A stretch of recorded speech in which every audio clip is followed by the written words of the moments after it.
What's up guys, and welcome to Dave and his Spot Up. If this is the kind of content you're enjoying, make sure you hit the like button, subscribe to this channel and turn on the notifications so you never miss an update. Finally, the long-awaited verdict has been announced.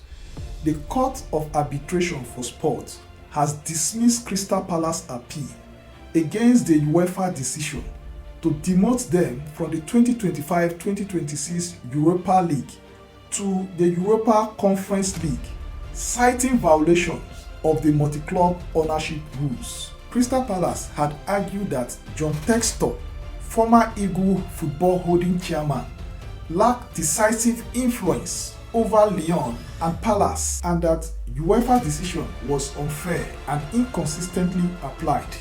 The Court of Arbitration for Sport rejected all the three stands of the appeal. Why was this appeal unsuccessful? Now, March 1st was UEFA assessment date, and at that point, Textor still held 43.9% stake in Palace and had substantial control over Lyon, both of which qualified for the Europa League. The rules prohibit such overlap. The number two reasons why this appeal failed. The panel concluded that UEFA's regulations are unambiguous and leave no rooms for flexibility regarding compliance on the assessment dates. The third reason why this appeal failed was that even though Textor sold his stake to Woodin Johnson, the change came after the deadline, so it didn't affect Palace eligibility. How does this affect Crystal Palace, or what it means to Palace? Nottingham Forest, having finishing higher in the league, will take Palace spots.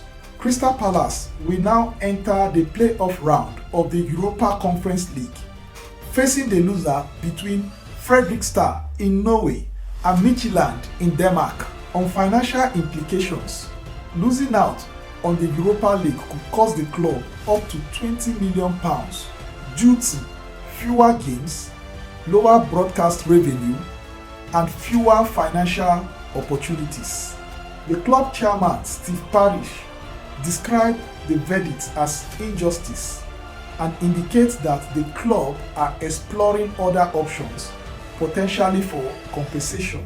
So, what are your thoughts? Get in the comments. Do you think that they were right to demote Crystal Palace to the Europa Conference League?